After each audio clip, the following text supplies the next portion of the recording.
வணக்கம். கடந்த 9/6/2025 திங்கட்கிழமை மாலை லால்குடி அருள்மிகு சப்த ரிஷீஸ்வரர் திருக்கோயில் வளாகத்தில் லால்குடி திருத்தவத்துறை பண்ணாராய்ச்சி வித்தகர் ப. சுந்தரேசனார் பணிமன்றம் சார்பில் பண்ணாராய்ச்சி வித்தகர் குடந்தை ப. சுந்தரேசனார் 44ஆம் ஆண்டு நினைவு திருமுறை இசை விழா திருத்தவத்துறை அறநெறிக் கழக தலைவர் வேளாண் வித்தகர் அரிமா க. ஜெயகிருஷ்ணன் அவர்கள் தலைமையில் நடைபெற்றது.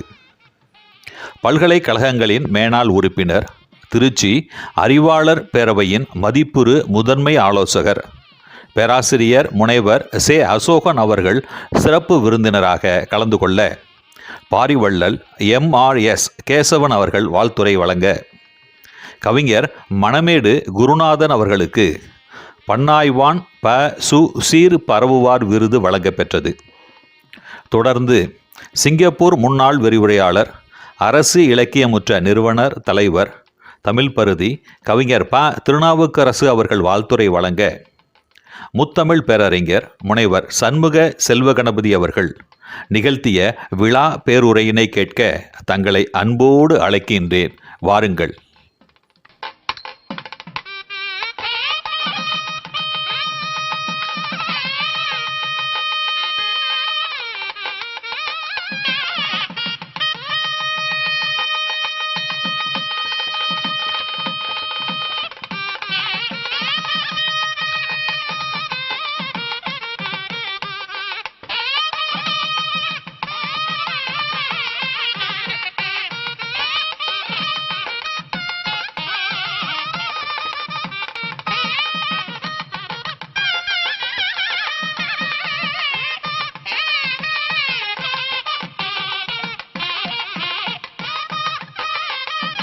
அடியனுக்கு கிடைத்த இந்த நல்வாய்ப்பிற்காக நற்பணி மண்டலத்தின் அனைவருக்கும் என்னுடைய பணிவான வணக்கத்தினை தெரிவித்துக் கொள்கிறேன். அடியன் இவ்வூருக்கு 2வது முறையாக வரப்பெற்றது எங்கள் அன்புக்குரிய பேராசான், இசைத்தமிழ் வித்தகர், அருந்தமிழ் புலவர், எல்லா இலக்கியங்களும் நன்கு உணர்ந்து எல்லாருக்கும் எளிமையாக புரிய வைக்கக்கூடிய அன்புக்குரிய முனைவர் செல்வகணபதி ஐயா அவர்களால் இந்த 2வது முறைக்கு வரப்பெற்றேன். இந்த உரையை கேட்பதற்கு உங்களைப் போல அடியன் பெற்ற பேர் இந்த நாள்.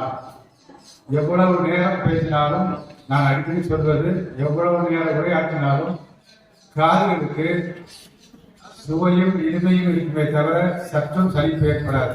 அப்படியான ஒரு உரையை தரக்கூடிய அன்புக்குரிய பேராசன் அவர்கள் உரையை கேட்கத்தான் நான் இருக்கிறேனே தவிர நான் பேசுவதை கேட்டு ஒன்றுமில்லை.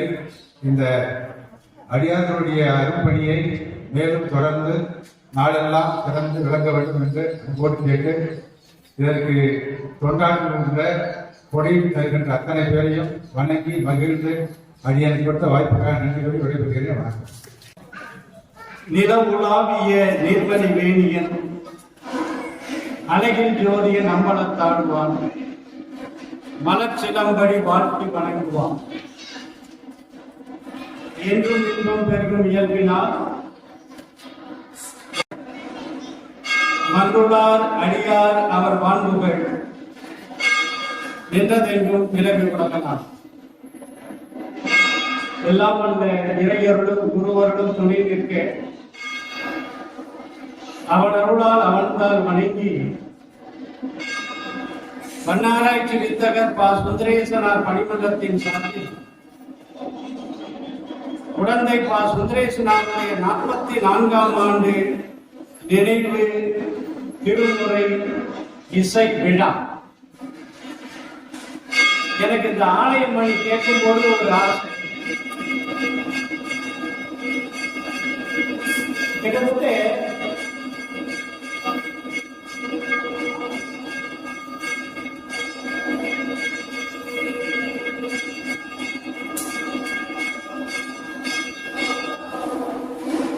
ஒரு 160 முறை இந்த இடத்துல இந்த நேரம் நான் சொற்பொழிவு பண்ணும் பொழுது இந்த மணி ஓசை, இந்த வழிபாடு நடந்து கொண்டிருக்கு. அது இன்னைக்கு மீண்டும் எனக்கு கிடைச்சது ரொம்ப நாள் விட்டு போச்சு. இன்னைக்கு பன்னாராய்ச்சி வித்தகருடைய குரு பூஜை நினைவு 44ஆம் ஆண்டு நினைவு. இன்னைக்கு கூட ஒரு இணையத்தில் ஒரு செய்தி வந்தது. ஒரு 50 ஆண்டுகளுக்கு முன்பு தமிழ் இசை எது, இசைத்தமிழ் எது, சிலப்பதிகார இசைத்தமிழ் எது, தேவார பன்னிசையினுடைய அமைப்பு எது என்று சொல்லி கிராமந்தோறும் சென்று சென்று தமிழகம் முழுவதும் உலா வந்த ஒரு மாபெரும் இசைத்தமிழ் அறிஞருடைய நினைவு நாள் என்று ஒருவர் சிங்கப்பூரில் இருந்து பதிவிட்டிருந்தார். அத உடனே என்ன பண்ண, எடுத்து என்னால வந்து என் குரூப்ல எவ்வளவு பேர் இருக்காங்களோ எல்லாருக்கும் அனுப்பி. அப்படிப்பட்ட ஒரு நல்ல நாள் கிட்டத்தட்ட நடைபெறக்கூடிய 44 ஆண்டுகளில் சற்றேறக்குறைய ஒரு 35 ஆண்டுகள் நான் தொடர்ந்து இருந்தேன். சென்ற ஆண்டு இந்த இசைப்பிடார் விழாவும் எதுவும் மறுநாள் இருந்ததுனால நானும் திருமானூர் தலைமை ஆசிரியர் பஞ்சநதம் ஐயா அவர்களும் காரைப்பாக்கம் ராமையா பிள்ளை அவர்களும் தவறாமல்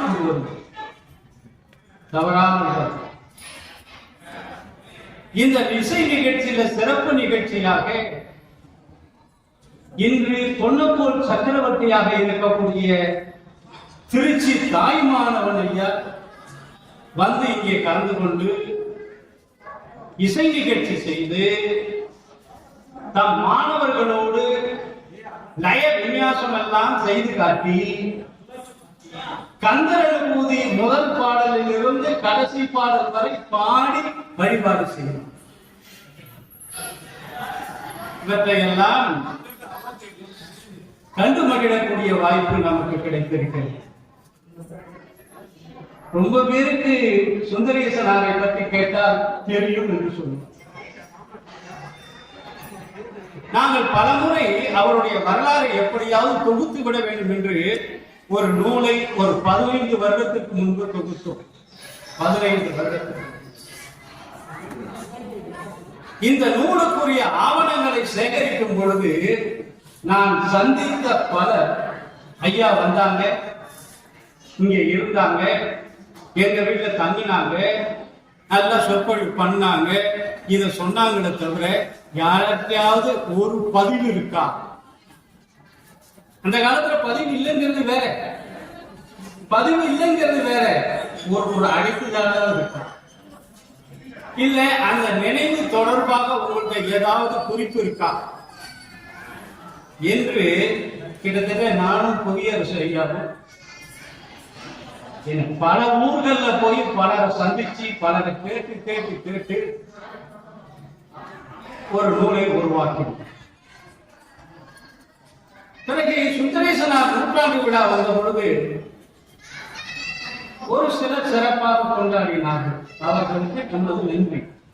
ஆனால் இந்த திருத்தவத்துறை ஒன்றுதான், சுந்தரேசனார் பணிமன்றம் ஒன்றுதான் இவரது நினைவு நாளை அதே நாளில் தொடர்ந்து 44 ஆண்டுகளாக கொண்டாடி வரக்கூடிய ஒரே இடம் இது மட்டும்தான். என்னடா அவளை தைரியமா திமிரா சொல்றேன்னு நினைக்க கூடாது. நானும் பல இடங்களை உலா வந்தேன். இந்த ஒரு இடம் 9/6 என்றால் அது கார்குடியில நாங்கள் இருப்போம். இதை இசை விழாவாக இதை நடத்த ஆணையிட்டவர் யார் தெரியுமா? இசை விழாவாக கொஞ்ச நாள் குரு பூஜை விழாவாக தேவார இன்னிசை விழாவாக நடந்தது. தேவார விண்ணப்பித்தோடு நடந்தது. இசை விழாவாக நடத்த சொல்லி வழிகாட்டியவர் திருப்பாம்பரம் இசை பேரறிஞர் சண்முக சுந்தரம். அவர்தான் இதை இசை விழாவாக செய்ய வேண்டும். வாங்க அசோகன் ஐயா வாங்க. இசை விழாவாக கொண்டாட வேண்டும் என்று மேடைக்கு வாங்க. இசை விழாவாக கொண்டாட வழிகாட்டியவர் திருப்பாம்பரம் சண்முக சுந்தரமணி. அதற்கு பிறகு இது இசை விழாவாக கொண்டாடப்பட்டது. இன்று கூட எங்களுடைய அன்பு செல்வம் ராஜலட்சுமி தானே அவருடைய மாணவர்கள் சேர்ந்து ஒரு மேலை கச்சேரி இங்கே நடத்துகிறீர்கள். அந்த நிகழ்ச்சியை ஏற்பாடு செய்திருக்கக்கூடிய வைத்தியமாலா அவர்களுக்கும் எனது வாழ்த்துக்கள். இந்த விழாவில் 2 பெரியவர்கள் விருது பெறுகிறார்கள். ஒருவர் பல்துறை ஏந்தல் கவிஞர் மணிமேடு குருநாதன் ஐயா அவர்கள், இன்னொருவர் புள்ளம்பாடி சு பெரியசாமி அவர்கள். இதிலே தலைமை ஏற்றிருக்கக்கூடிய அன்பர் எங்களது அன்புக்கும் பாராட்டுக்குரிய ஜெயகிருஷ்ணன் ஐயா. நாங்கள் மறக்க முடியாத சில நண்பர்கள். கேட்டா இந்த லால்குடியில நாம் தொடர்ந்து திருப்புகழ் உரை நடத்தி கொண்டிருக்கின்ற நேரத்தில் ஒரு முறை புவியரசு ஐயா சொன்னார், கோயில் திருப்பணி எல்லாம் முடிஞ்சு போச்சு, இன்னும் ஒரு பணி பாக்கி இருக்கு, அதை முடிச்சுட்டா கும்பாபிஷேகம் பண்ணிடலாம், ஏதாவது ஏற்பாடு பண்ண முடியுமான்னு கேட்டேன். என்னன்னு கேட்டேன். இந்த ராஜகோபுர பணி தான் பாக்கி இருக்குங்க, அதுக்கு என்ன கொஞ்சம் பொறுக்குன்னு சொல்லிட்டு நேரா ஒருத்தருக்கு தொலைபேசியில பேசுனேன். அவர் உடனே அங்க இருந்து என்ன சொல்ல கிடந்தது, என்ன திருத்தவத்துறையில திருப்பணி நடந்துகிட்டு இருக்கு, ஒரு பணி பாக்கி இருக்கு, அதை நிறைவு பண்ணிட்டா கும்பாபிஷேகம் முடிச்சிடலாம், அதை நீங்க தான் செய்யணும்னு நாங்க ஆசைப்படுறோம் அப்படின்னு உரிமையோட கேட்டேன். செஞ்சிருவோம், ஒத்துக்கள். யார் தெரியுமா? கற்பகம் பல்கலைக்கழக வேந்தர் முனைவர் வசந்தகுமார். நான் நேரா வரேன்னு வந்தார். வந்துட்டு இன்னைக்கு பாலாலயத்தை தொடங்கணும்னு சொல்லி ஒரு நாளை அங்கேயே குறிப்பிட்டார். வந்தார், பாலாலயத்தை தொடங்கினார். இவ்வளவு பெரிய கோயில் திருப்பணியில பாலாலயம் தொடங்குற அன்னைக்கு கும்பாபிஷேக தேதியும் நிர்ணயம் பண்ணார். 8/4/2008 கும்பாபிஷேக தேதியை நிர்ணயம் பண்ணிட்டு அந்த ராஜகோபுர திருப்பணியும் முடிச்சு கொடுத்து கும்பாபிஷேகம் நடத்தும் பொழுது இவர்தான் ஜெயகிருஷ்ணன் தான் அறங்காவலர் குழு தலைவராக அவருடைய துணைவியாரும் அவரும் இருந்து அவர் தந்தையார் வழிகாட்ட நடந்தார். அவர் இன்று விழாவிற்கு தலைமையேற்றிருக்கிறார். எனது அன்புக்குரிய நண்பர் பாரிவர்கள் கேசவன் ஐயா, நான் திருச்சி வர்றது நின்று போச்சு, எங்க உறவும் நின்று போச்சு போல. திருச்சியில நான் சொற்பொழிவு பண்ணிட்டு போகும்பொழுது உட்காருங்க ஐயா கார்ல உட்கார்ந்து இருக்கும் பொழுது என்ன பண்ணுவார், கொஞ்ச நாள் பேசிக்கிட்டு ஏதாவது சங்கீதத்தை பேச ஆரம்பிப்போம். செய்ய ஜெயராமையோ மதுரை சோமு, வேற எதுவும் அரசியல் நாங்க பேசுறது இல்லை, வேற எதுவும் பேசுறது இல்லை. ஏதாவது போகும்பொழுது டப்புன்னு என்ன பண்ணுவார், இன்னைக்கு மதுரை சோமுக்குள்ள ஒரு பாட்டு பாடினாரே அப்படின்னு சொல்லி ஆரம்பிப்பார். பேசிக்கிட்டே வருவோம். என்ன பால் பண்ணிக்கிட்டே இறக்க விடுங்கன்னு சொல்லிட்டு தான் நான் பேசுவேன். நாங்க பாட்டு பேசிக்கிட்டு போய்கிட்டு இருப்போம். தஞ்சாவூர் வீட்டுல விட்டுட்டு திரும்புவோம். இந்த பழக்கங்கள் அதோட இன்னைக்கு நீங்க சிங்கப்பூர்ல இருந்து வந்துவிடக்கூடிய திருநாவுக்கரசு ஐயா வந்தாங்க. மிகப்பெரிய ஒரு பேராசிரியர். சிங்கப்பூர்ல தமிழ் வளர்த்த ஒரு சில தமிழர்களுக்கு முக்கியமான இடத்தில் இன்றும் வாழ்வார். பல அமைப்புகளுக்கு தொடர்பு உள்ளவர். பலரை தமிழகத்துக்கு அழைத்து வந்து கௌரவம் பார்க்கக்கூடியவர். இவற்றையெல்லாம் ஆவணப்படுத்தக்கூடிய கலந்தகிரி பள்ளியினுடைய தலைமை ஆசிரியர் ஜெயகிருஷ்ணன் அவர்கள். இவர்களுக்கெல்லாம் நன்றி சொல்லி ஒரு சில செய்திகள். மணி ஐயா பாடும் பொழுது பன்னம் பதமேடும் பல ஓசை தமிழவையும் பொன்னின்றதோர் சுவையும் ஒரு தாரத்துடிபலவும் மண்ணும் புனலும் வரு காற்றும் சுடர் மூன்றும் விண்ணும் முழுதானிடம் வீழியும் விழலையே வீழியும் விழலையே வீழியும் விழலையே என்று பாடும்போதே தெரிஞ்சுக்கிட்டோம். பண்ணுக்காகவும் பாடுற இந்த அடியன் செல்வகணபதி வீடு மிழலைக்காரனுக்கு வீடு மிழலைக்காகவும் பாடுறாங்க. அவருடைய முயற்சியினால ஒரு செய்தி தெரியுமா, இங்க இருக்கிறவங்களுக்கு, இந்த ஊருக்கு அருகில் இருக்கக்கூடிய திருமங்கலம் என்ற ஊர்தான், திருமங்கலம் என்ற ஊர்தான் தமிழிசையினுடைய மூத்த இசை வடிவத்தை, இசை வளத்தை, தெய்வத்தமிழ் இசை வளத்தை வேரூன்றி நின்ற தலம் திருமங்கலம். நாயனார் பிறந்தவர். அவர் வரலாறு சொல்லக்கூடிய இடத்துல தெய்வ சேக்கிழார் இசை இலக்கணங்களை எல்லாம் செறிந்து வைத்திருப்பார். அவருக்கு ரொம்ப ஆசை இசைத்தமிழ் இலக்கணத்தை சொல்ல வேண்டும் என்று. யாரை யாரை யாரை தெய்வ சேக்கிழார் ஞானசம்பந்த பிள்ளையாருடைய வரலாறை 1256 பாடல்களில் சொல்லியும் ஆசை அடங்காத செய்வ சேர்க்கிறார். இந்த இசைத்தமிழ் வளத்தை, இசைத்தமிழ் இலக்கணத்தை அனபாயன் காலத்தில் வாழ்ந்த தெய்வ சேர்க்கிறார் யார் வரலாறு சொல்லலாம் என்று நினைத்த பொழுது ஆனாயன் வரலாறு இணைத்தது. அந்த இடத்துல முல்லையும் தீம்பாணி, அந்த பள்ளிக்கு பெயர் என்ன? முல்லையும் தீம்பாணி. ஐயா, நீங்க பாடின மோகன் திருவாசகம் பாட வேண்டிய மோகன் இன்று டாக்டர் கலைஞர் அவர்களால் அங்கீகரிக்கப்பட்டு MS விஸ்வநாதனால் இசையமைக்கப்பட்ட நீராறும் கடலொடுத்த என்ற தமிழ்தாய் வாழ்த்து முல்லையும் தீம்பாணி மோகன். தமிழ் மண்ணில் தோன்றிய முதல் பண் ஐந்திசை பண்.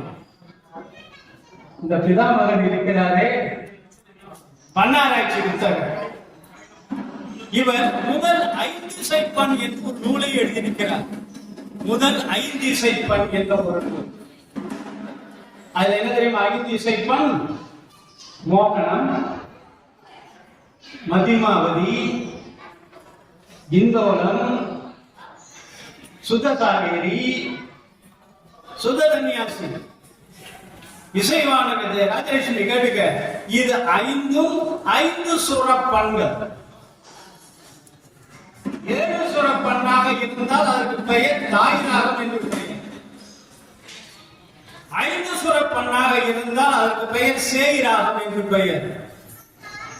அவங்க வார்த்தையில சொன்னா மேலகத்த ராகம், ஜன்னிய ராகம் என்று பெயர். நம் வார்த்தைகள் சொன்னால் தாய் ராகம், சேய் ராகம் என்று பெயர். முதலில் தோன்றிய இசை 5 இசை. இதை வரலாற்றோடு நிரூபித்தவர் குடந்தை பா. சுந்தரேசனார் முதல் 5 இசை பண் என்ற ஒரு நூலை எழுதி வெளியிட்டார். அதற்கு ஆதாரம் எது? சிலப்பதிகாரத்தில் இருக்கக்கூடிய ஆட்சியர் புறவை.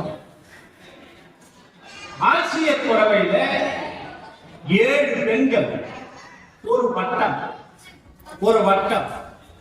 அந்த 7 பெண்கள் 7 காளையர்களை வளர்க்கிறார்கள். அந்த காளையை அடக்குபவன் யாரோ அவனே என் கணவன் என்று சொல்லக்கூடிய முல்லை நிலத்தினுடைய வீர வரலாறோடு இணைந்தது அந்த ஆட்சியர் புறவை. ஒண்ணு இல்ல, இன்னைக்கு இருக்கக்கூடிய மியூசிக்கல் சேர், பள்ளிக்கூடத்தில் இருப்பாங்க மியூசிக்கல் சேர். சேரை போட்டு ஒரு வட்டத்தை வச்சு ஒரு பாட்டை பாடிக்கிட்டு எல்லாரையும் சுத்தி வர சொல்லி ஒரு இடத்துல ஆஃப் பண்ணோன்னு இந்த பிள்ளைகள் ஒருங்கு கூடுறாங்க பாருங்க. இப்படி ஒருங்கு கூடிய நிலையில் உருவாகக்கூடிய பண்தான் முல்லையும் தீம்பாணி. மோகன் இதற்கு இலக்கண இலக்கிய ரீதியாக வரையறுத்து இந்த இசைத்தமிழ் உலகத்தில் காட்டிய பிதாமகன் நம் ஏழிசை தலைமகன் பல்லாராய்ச்சி வித்தகர் குழந்தை பா. சுந்தரேசன். சிலப்பதிகாரத்தில் இருக்கக்கூடிய காணல் வரி பாடல்கள் உலகத்தின் மூத்த இசை வடிவத்தில் அமைந்திருக்கக்கூடிய பாடல். மூத்த எதுக்கு சொல்றேன்? இன்னைக்கு 1900 வருடத்திற்கு முன்பு தோன்றிய 1900 வருடத்திற்கு முன்பு 1900 வருடத்திற்கு முன்பு தோன்றிய அந்த இசைப்பாடல் இன்று வரை வாழ்கிறது. மருங்கு வந்து சிறந்தார்க்கு மணிப்பூவாடை அது போத்தி கருங்கயக்கன் விழி தொல்கி நடந்தாய் வாடி காவேரி. இந்த காவேரி நடந்து போறதுக்கு பாட்டு எழுதினார் இளம்பூர். மருந்து வந்து சிறந்தார்ப்ப மணிப்பூவாடை அது போத்தி கருங்கயக்கன் விழி தொல்கி நடந்தாய் வாடி காவேரி. பாடணும். அந்த பாட்டு இன்னை வழி இருக்கு. மூத்த இசை பாடல், பண்ணோடு அமைந்த பாடல், பன்னிசையோடு அமைந்த பாடல். இசையின் தலைமகளாம் மாதவியின் இசை குறிசலாக விளங்கிய மனிதன் கோவலனும் கடற்கரையில் யாழிசைத்துக் கொண்டு பாடிய பாடல். ஆற்று வரி, முகவரி, முகவில் வரி, திணை வரி, திணை மயங்கு வரி என்று வரி வரி வரி என்று சொன்ன மூத்த இசைப்பாடல். அதை எப்படி பாடுவது என்பதை பாடி கொடுத்த தலைமகன் பன்னாராய்ச்சி வித்தகர் குழந்தை பா. அவர் சொல்வார், நான் ஏன் இப்படி பாடுகிறேன் என்று பலர் என்னை கேட்கிறார்கள். ஏன் உங்கள் பாட்டு தனி பாணி? அவருடைய பாடும் முறையே சுந்தரேசனார் பாணி என்று பெயர்.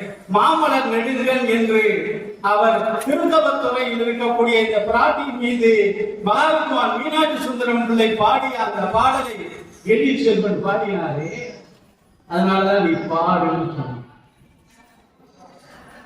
இந்த லாங்குடிக்கு வரத்துக்கு முன்னாடி தொடுக்கும் கடவுள் பழம்பாடல் என்ற பாடலைத்தான் சுந்தரேசனார் எல்லா நிகழ்ச்சிகளும் தொடங்குவதற்கு பாடுவோம். இந்த லாங்குடிக்கு வந்த பிறகு அங்க இருக்கு பாருங்க, பின்னால அந்த அம்மன் கோயிலுக்கு பின்னால பெருந்திரு பிராட்டியார் பிள்ளைத்தமிழ் ஒவ்வொரு பாடலையும் ஒரு ஒரு கல்வெட்டுல இங்க பதிச்சு வச்சிருக்கு. இந்த கோயில் ஒவ்வொரு அன்பர்களையும் பார்த்து அவரவருடைய தொகையில வச்சு அந்த கல்வெட்டு உருவாக்கப்பட்டிருக்கு. கீழே அவங்க பேரு. இந்த ஊருக்கு வந்த பிறகு இந்த பெருந்திரு பிராட்டியார் பிள்ளைத்தமிழை படித்த பிறகு அந்த பெருந்திரு பிராட்டியார் பிள்ளைத்தமிழை இங்கு உள்ள மக்களுக்கு நடத்திய பிறகு முதல் பாட்டை தொடுக்குங்கடவுள் இல்லாமல் மாமலர் நெடுங்கல் என்று தொடங்கக்கூடிய பாடலை பாடும் மரபை தன் வாழ்நாள் முழுவதும் கடைபிடித்தான்.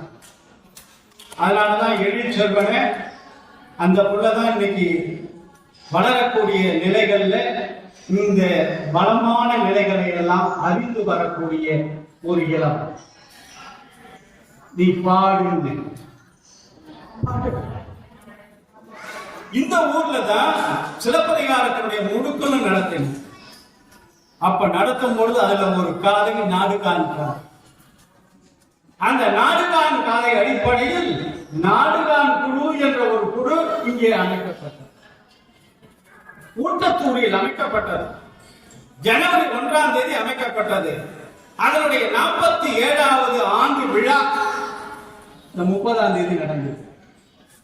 யாராரோ இந்த இடத்துல இன்னைக்கு அந்த நாடுகான் குழுவுக்கு இந்த எழில் செல்வன் போன்ற அமைப்பாளர்கள் எல்லாம் ஐயா நீங்க தான் தலைமை தாங்கன்னு என்ன போட்டாங்க.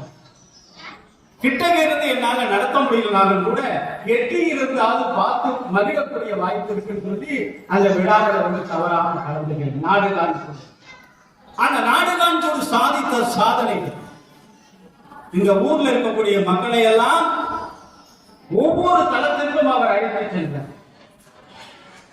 அழைத்து செல்லும் பொழுது சிவபுராணத்தில் தொடங்கி அந்த ஊர் தேவாரத்தை பாடி அங்கு வழிபாடு செய்துவிட்டு பிறகு எல்லோரும் அன்னம் உண்ட பிறகு அங்கிருந்து திரும்பக்கூடிய வழக்கத்தை தொடர்ந்து தொடர்ந்து தொடர்ந்து செய்தார். இந்த திருத்தலத்துறை அவர் பிறந்த ஊர். சிலர் சீர்காழி என்கிறார்கள், சிலர் தாழம்பேட்டை பழூர் என்கிறார்கள், சிலர் கும்பகோணம் என்கிறார். ஆனால் சீர்காழி அது அவருடைய மனைவி பிறந்தது.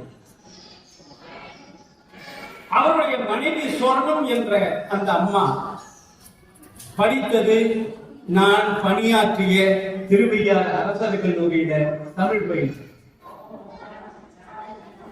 திருவையாறு அரசர் கல்லூரியில 3 ஆண்டு காலம் இசை பேராசிரியராக பணியாற்றியவர் குடந்தை பா. சுந்தரேசன்.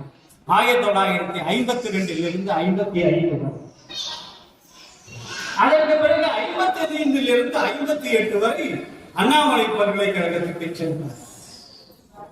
அவர் எங்கு சென்றாலும் சரி அவர் பின்னாலேயே ஒரு பொங்கல் துரத்திக் கொண்டே போகும்.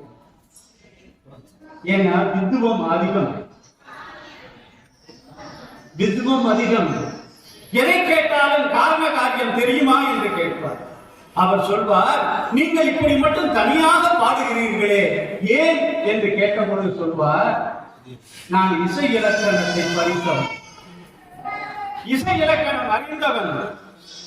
இசை இலக்கணத்தை அறிந்துவிட்டு இசை இலக்கியத்தை பாடும் பொழுது எனக்கு தெரிந்த ராகத்தில் நான் பாடிவிட்டால் அது பாவம் அல்லவா என்று, எனக்கு தெரிந்த பாணியில் அதை பாடிவிட்டால் அது பாவம் அல்லவா என்று. எவ்வளவு நுட்பமான சொல் தெரியுமா அது? ஒரு முறை அவர் பேசியவற்றில் கேட்ட ஒரு செய்தி, கோவலனும் மாதவியும் கடற்கரையிலே காணல் வரியில் பாடத் தொடங்குகிறார். சந்தோஷமா கடற்கரைக்கு போனாங்க, மகிழ்ச்சியா இருந்தாங்க. யானை எடுத்து இந்த வீணை அங்க வைக்கும் பொழுது கூட நான் சொன்னேன், பக்கத்துல எங்க அத்தை இவரு ஜெயக்குமார் இருந்தார், அத்தையா சொன்னேன், இந்த வீணையை வெறுந்தரையில வைக்கக்கூடாது. அதுக்கு வரலாறு என்ன தெரியுமா இருக்கு? ராஜலட்சுமி அவர் என் ஸ்டூடெண்ட், என் மகளோட படிச்சது. பெருந்தரையில வைக்கக்கூடாது. எங்க தெரியுமா ஆதாரம் இருக்கு? திருநீலகண்ட யாழ்ப்பாண புராணத்தில் பெரிய புராணத்தில் இருக்கு. திருநீலகண்ட யாழ்ப்பாணன் மதுரைக்கு செல்கிறார். மதுரையில சொக்கநாதர் சன்னதியிலிருந்து யாழை மீட்டுவதற்கு வரும் பொழுது தரையிலே யாழை வைத்து விட்டார். சொக்கநாதர் ஒருவர் மூலமாக அறிவுரை கூறி அசரீரியாக கூறி பலகை வந்து போடுன்னு வெறுந்தரையில வச்சா அதுல இருக்கக்கூடிய ஈரம் அந்த குடத்து வழியாக வீணைக்கு சென்று நாதத்தை கெடுத்து விடும். இந்த வரலாறு எப்ப இருக்கு? நரசிம்ம பல்லவன் காலத்தில் வாழ்ந்த திருஞான சம்பந்தரோடு பயணித்த திருநீலகண்ட யாழ்ப்பாணருடைய வரலாற்றில் இருப்பதனை தெய்வ சேக்கிழார் பயிற்சி செய்கிறார். சேக்கிழார் பயிற்சி செய்கிறார். வெறுந்தரையில வைக்க, இன்னும் துணி போட்டு வைக்கக்கூடாது, பலகையில் தான் வைக்க. ஏன்னா அந்த ஈரத்தை அது ஈர்க்கக்கூடாது. இந்த நுட்பங்கள் அந்த கோவலனும் மாதவியும் கடற்கரையிலே பாடுகிறார்கள். சந்தோஷமா யாரை வாங்கினால் மீட்டினால் வார்த்தல், வடித்தல், வெடித்தல், சுருட்டுதல், நெடிதல் அத்தனையும் செய்து அந்த வீணைக்கு உரிய சுருதியை அமைத்துக் கொண்டு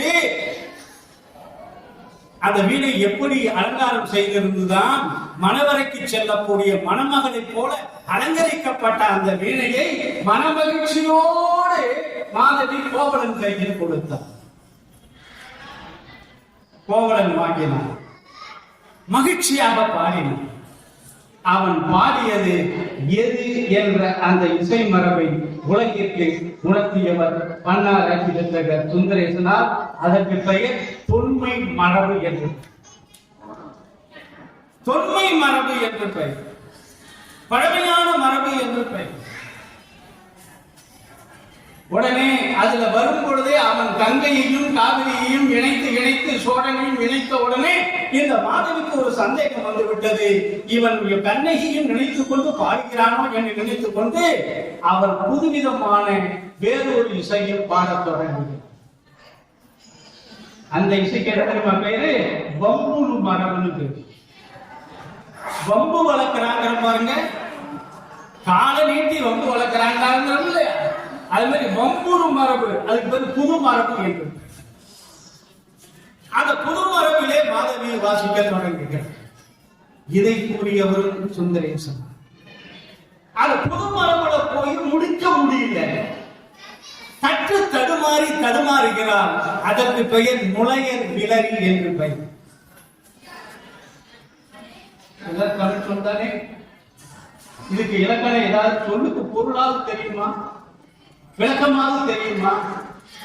இவற்றை எல்லாம் சொல்லி தமிழகத்தில் செய்த காரணத்தினால்தான் இவருக்கு பன்னாராய்ச்சி வித்தகர் என்ற விருது அளிக்கப்பட்டார். சங்க காலத்தில் கிடைத்த ஒரு இசை நூல், அது பேர் பஞ்ச மரபு என்று. அந்த பஞ்ச மரபை தொகுத்து வகுத்து முறையோடு விளக்கம் தந்து பதிப்பித்தவர் சுந்தரேசனார். ஆனால் அந்த நூலில் அவர் பெயரில் இல்லை. திருவையாற்று கல்லூரியில் பணியாற்றினார். அங்கிருந்து சந்தோஷமாக அண்ணாமலை பல்கலைக்கழகம் செல்ல முயன்றார். வேணும் இங்கு இருக்க வேண்டாம், செல்ல வேண்டும் என்று நினைத்தார். அப்பொழுது அந்த இசைத்துறையில் பணியாற்றவர் சித்தூர் சுப்பிரமணிய பிள்ளை. காஞ்சிபுரம் நைனா பிள்ளையிடம் இசை பயின்ற மாபெரும் இசை மேலே சித்தூர் சுப்பிரமணியன். அவர் இசைத்துறை பேராசிரியர், சுந்தரேசனார் தேவாரத்துறை பேராசிரியர். அந்த சித்தூர் சுப்பிரமணிய பிள்ளை தனக்கு வேண்டாம் என்று ராஜினாமா பண்றார்.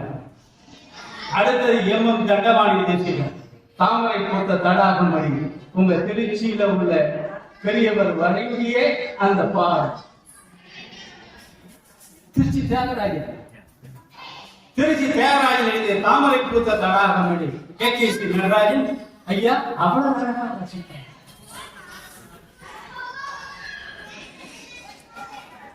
அந்த தண்டவாணி தேசிகர் வந்த உடனே அதுல இருந்து தானா வெளில வந்தோம்.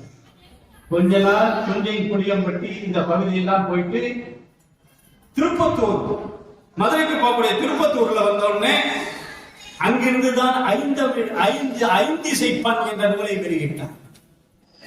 இசைத்தமிழ் வினாவிடை என்ற ஒரு நூலை வெளியிட்டார். இந்த காலகட்டங்களில் பஞ்ச மரபை பதிப்பித்தார். இந்த காலகட்டத்தில் நித்திலம் என்று ஒரு மாத இதழை நடத்தினார். நித்திலம் என்ற ஒரு மாத இதழை நடத்தினார். நடத்தி கொண்டு வரும் பொழுதுதான் கடைசியில் அவருக்கு மனமகிழ்ச்சியோடு இருக்கக்கூடிய ஒரு இடமாக அமைந்தது இந்த திருத்தலத்து. பல முறைகளில் பல இடங்களில் அவர் பட்ட அனுபவங்களுக்கு ஒரு ஆத்ம திருப்தி கொடுத்த இடம் லால்குடி. இதை சுற்றி இருக்கக்கூடிய பூவாளூர், புள்ளம்பாடி, கீழப்படூர், திருமானூர், திருமணவாடி, இன்னும் சுற்றி உள்ள கிராமங்களில் எல்லாம் வாரந்தோறும் திங்கட்கிழமை ஒரு ஊர், செவ்வாய்க்கிழமை ஒரு ஊர், புதன்கிழமை ஒரு ஊர், ஒவ்வொரு சொற்பொழிவும் 3 மணி நேரம் என்று நடத்தியவர். இந்த ஊர்ல தான் சிலப்பதிகாரம் முழுவதையும் நடத்தினார். இந்த ஊர்ல தான் திருவிளையாடல் முழுவதும் நடத்தினார். இந்த ஊரில் ஏராளமான இசை இலக்கியங்களை நடத்தினார். அதுல வாழ்ந்து காட்டிய பெரியவர்கள், அவரோடு பயணித்தவர்கள் சிலர் உண்டு. அதுல ஒருவர் தான் காரைப்பாக்கம் ராமையாத்து. ஒரு 15 வருஷத்துக்கு முன்னாடி சுந்தரேசனாருடைய வாழ்க்கை வரலாற்றை தன் கைப்பட எழுதி என்னிடம் ஒப்படைத்தார். இந்த நூல் வந்த பிறகு இதை நான் எங்கு சேகரித்து வைப்பது, எப்படி காப்பது என்பது எனக்கு ஐயா. பல நினைப்படங்களையும் ஒருவர் தஞ்சாவூரில் என்னிடம் கொடுத்தார்.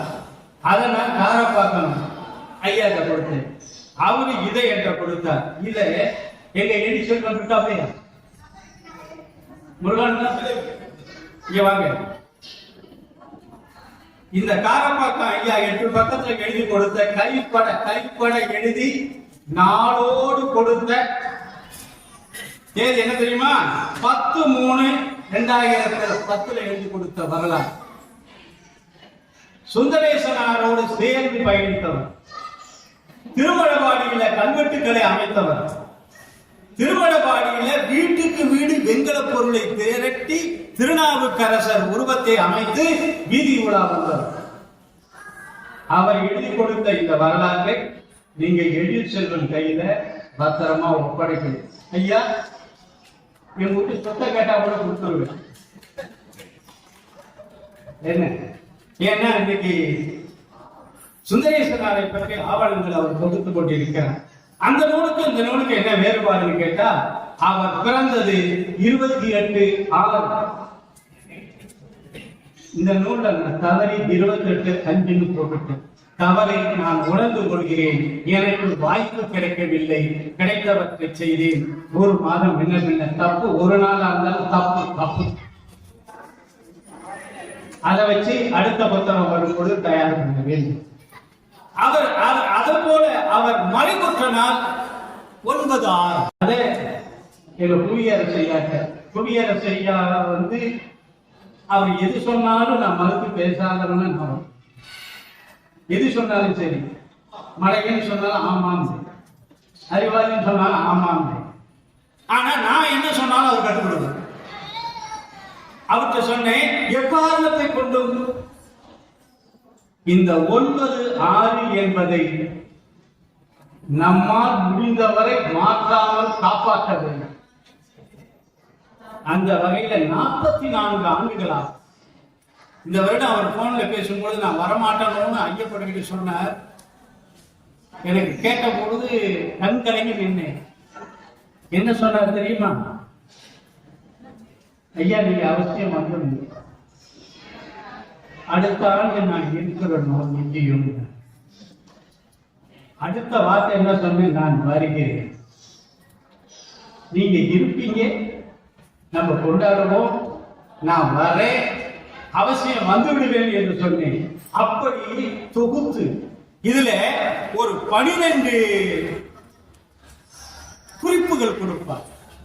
எப்படி பாட வேண்டும், எதனை பாட வேண்டும், என்ன சங்கத்தில் பாட வேண்டும், என்ன பண்ணில் பாட வேண்டும், அந்த பண்ணை எப்படி கையாள வேண்டும், இதெல்லாம் இந்த நூல்கள் பதிவாகி இருக்கு. இந்த ஊர்ல இருந்த பலர் கொடுத்த தகவல் 2வது உலக தமிழ் மாநாட்டின் பொழுது சுந்தரேசனார் எழுதிய கட்டுரை அச்சில் இருக்கிறது. அதை போல சென்னை தமிழிசை சங்கத்தில் ஆண்டுதோறும் அவர் கலந்து கொண்ட விவாதத்தில் அரங்கு பல செய்திகள் உள்ளன. அவற்றையெல்லாம் திரட்ட வேண்டிய காலகட்டத்தில் இந்த ஊர்ல இன்னைக்கு எழில் செல்வன் என்று ஒரு எழுச்சி மிக்க செல்வன் போன்று வருகிறார். தெய்வ சேக்கடார் விழாவை சிறப்பாக நடத்தி நாடுகான் குழுவை புதுப்பிக்க அவர் நினைக்கிறார். சுந்தரேசனார் வரலாற்றை மீண்டும் வெளியிட நினைக்கிறார். இதையெல்லாம் நியாயமா இயற்கை நியதிப்படி வளரும் தலைமுறைக்கு வழிகாட்ட வேண்டிய பொறுப்புல நம்மை போல பெரியவர்கள் வாழ்ந்து கொண்டிருக்கிறோம் என்ற நிலையில் பன்னாராய்ச்சி வித்தகருடைய இசைத்தமிழ் வளம், அவருக்கு இன்னொரு பெயர் சந்தீஸ்வர் என்று பெயர், சண்டிகேஸ்வரர் என்று பெயர். எங்களுக்கு ஒரு சண்டிகேஸ்வரர் இருக்காங்க, எல்லாம் இங்க சேகர். நான் எப்ப சேகரை பார்த்தாலும் இங்க சண்டிகேஸ்வரர் எங்கன்னு தான் கேட்பேன். ஏன் தெரியுமா? எங்களுக்கு அன்று அவர்களுக்கு ஒரு சண்டிகேஸ்வரர் பன்னாய்வான் பசு கழித்தார். இவற்றையெல்லாம் ஒருங்கிணைத்து புவியரசையாவோட போகக்கூடிய ஒரு சண்டிகேஸ்வரர் எங்க சேகர் இருக்கிறார். இந்த சண்டிகேஸ்வரர் என்ற பட்டம் கொடுக்கப்பட்டது எங்க தெரியுமா? திருப்பத்தூர்ல. குன்றக்குடி அடிகளார் 63 நாயன்மாருடைய வரலாறை எழுதி ஒரு குடத்துல போட்டு அதுல ஒவ்வொருத்தருக்கும் ஒரு பெயரை தெரிவு செய்யும் பொழுது இவருக்கு கிடைத்த பெயர் சண்டேசன். அந்த குன்றக்குடி அடிகளார் இவருக்கு கொடுத்த ஆணை கிராமந்தோறும் சென்று நீ பெரிய புராணத்தையும் திருமுறைகளையும் வளர்க்க வேண்டும் என்று சொன்னார். அதுல அந்த 63 பேர்ல எனக்கு தெரிஞ்சு 2 பேர் தவறாக வளர்த்தார். ஒருத்தர் இந்த திருவையாறு காலேஜில் வேலை பார்த்த சொன்ன காலேஸ்வரன், மற்றொன்று எங்கள் திருவையாறு கல்லூரியில் பணியாற்றிய குழந்தை சுந்தரேசன். இன்று அவருடைய மாணவ உலகம் நன்றியோடு குருவுக்கு அஞ்சலி செலுத்துகிறது. அதை இசை அஞ்சலிக்கு ராஜலட்சுமி வந்திருக்கார். என்னைக்கு இசைக்கு நேரம் கொடுக்காம நாங்க பேசியே ஒதுக்குறது வழக்கம்.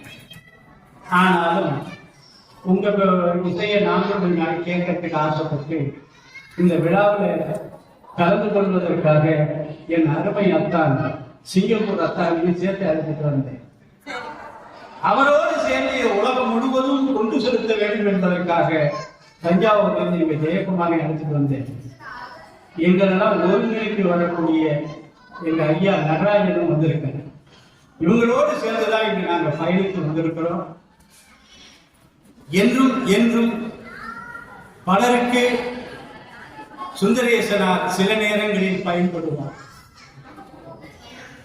இந்த திருத்தவத்துறை என்றுமே எல்லோருக்கும் மதிப்போடும் பெருமையோடும் வணங்கக்கூடிய குருவாக இருப்பவர். அதனால்தான் சிவா அண்ணா அவர்கள் இந்த ராஜகோபுரத்துல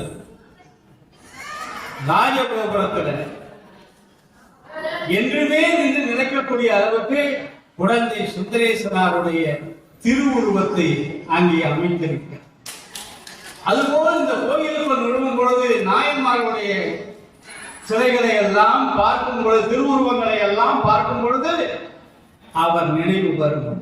திருமழவாடிக்கு சென்றால் அவர் நினைவு வரும். உள்ளம்பாடிக்கு சென்றால் அவர் நினைவு வரும். கீழப்படுவூருக்கு சென்றால் அவர் தொடங்கி வைத்த ஏராளமான மன்றங்கள் இன்றும் அவர் பெயரை சொல்லிக் கொண்டிருக்கின்றன என்று சொல்லி தந்த வாய்ப்புக்கு நன்றி சொல்லி நானும் நாம் பயணித்தோம். நான் தான் சொன்னேன், ஒரு 93 வயது இளைஞர் நம்ம குடியரசு ஐயா, அவருக்கு இந்த வயசுல இருக்கக்கூடிய ஆர்வத்தை நினைச்சு காலையில ஒரு 9 மணிக்கு போன் பண்ணிடுவார். ஐயா வந்துடுறீங்களா? வந்துருங்க. தவறாக வந்துடுவீங்களா? வந்துடுவேன். அந்த ஆர்வத்திற்கு தலைவணங்கி வந்திருக்கக்கூடிய அனைவருக்கும் என் பணிவான நன்றியை கூறி இசை நிகழ்ச்சிக்கு வழிவிட்டு நாம் விலகுவோம். நன்றி. விழாவின் நிறைவில் லால்குடி அருள்மிகு சப்தரிசீஸ்வரர் திருக்கோயில் கோபுரத்தில் வீற்றிருக்கும் பன்னாராய்ச்சி வித்தகர் குடந்தை ப. சுந்தரேசனார் அவர்களின் திருவுருவ சுதை சிற்பத்தை கண்டு மகிழ்ந்தோம், நெகிழ்ந்தோம்.